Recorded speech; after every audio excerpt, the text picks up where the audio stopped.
look at your income, your expenses, and your savings, and then do a stress test so that you get yourself secure. If you were to lose your income, or if the income were to fall beyond a certain level, and you play that out, how long can you live in an acceptable lifestyle?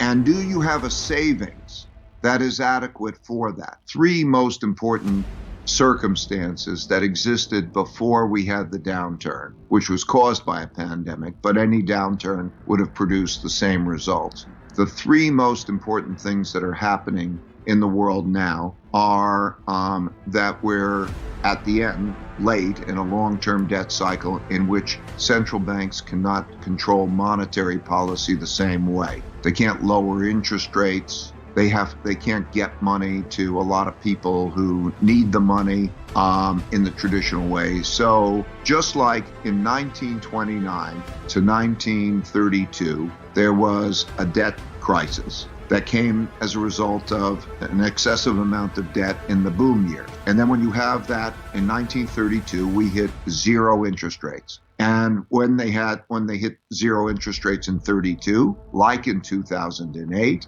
central bank prints money and buys financial assets. The important thing to know about this crisis, and that it happened in the 1930s, is that in order to get the checks that we're needing, a lot of people, a lot of companies need checks. Now, where will those checks come from? So there'll be checks from the government. The type of support we're going to receive is two types of support. Where's all this money come from? So the government, when they say, I'm going to pay more for unemployment insurance, or I'm going to give you a loan for a small business, or so on, where do they get the money from? Well, they either tax it, but if they tax it, that's bad.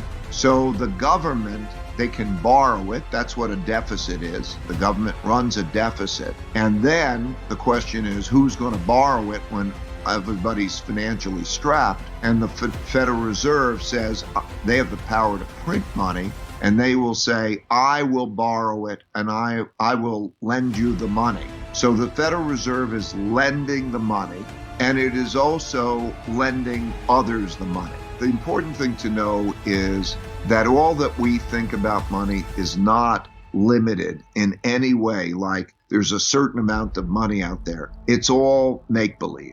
It's all digital. So they can change the digits and then they can create money. Now that's an important consideration, because if they can create money so easily, how do we know it's going to be of value when they're creating a lot of it? That's one of the considerations that are being faced today. But the main thing to know about this, stepping back for the big picture, is that every individual, every company, and every government has a certain amount of money that comes in the form of income, a certain amount of expenses, and then a certain amount of savings. So you do individually, and all your listeners do. And it works the same way for everyone, so that if their income falls and they less than their expenditures, they're in trouble unless they have a good saving. And then they go to the savings. So all around the world, there are lots of entities that are in trouble in that way.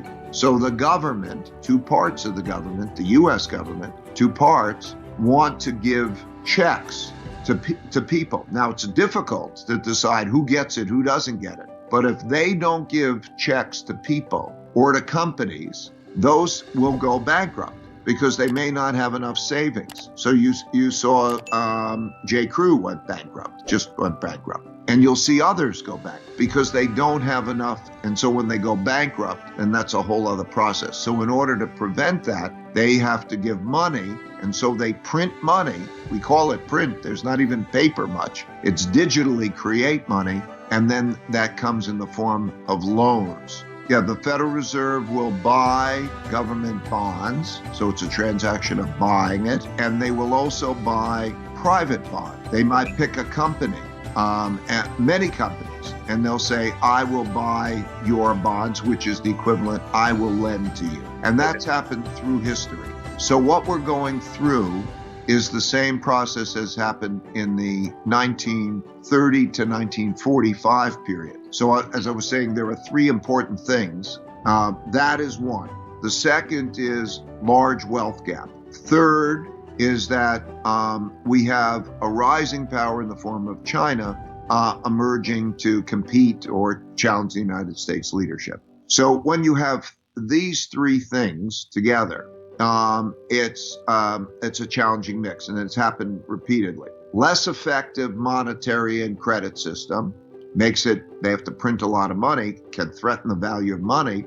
Second, when you have a large wealth gap and you have an economic downturn, people are more inclined to have conflict. So how that's dealt with, we're going to reconsider how that wealth will be divided, and that'll change taxes and relationships.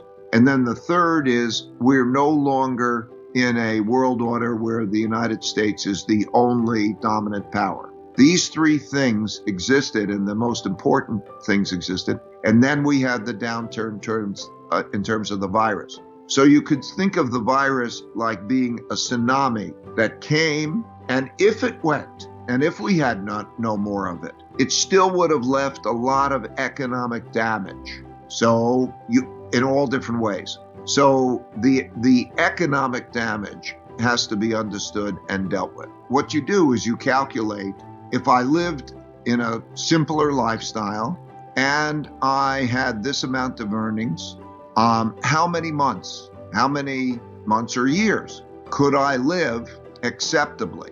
Then you look at what do you put the money in? So in Germany, Hitler came in power in 1933, and he came in power in 1933 because there was a lot of internal fighting as to try to produce order, because everybody, the left and the right, the communists and the fascists, and they're all fighting about wealth, because everybody's fighting about wealth when you have a downturn. And then they were democracies. 4 democracies existed then that chose not to be democracies because they became so disorderly that they wanted some strong leader to take charge and run the country. And then, of course, we had a bunch of those types of leaders, and then they had a war. That's how World War II happened. So when you look at that, that's kind of the political landscape. But back to the average man in terms of his finances, I would say the important thing is those three elements: to have a plan, and maybe to have a plan with both your family.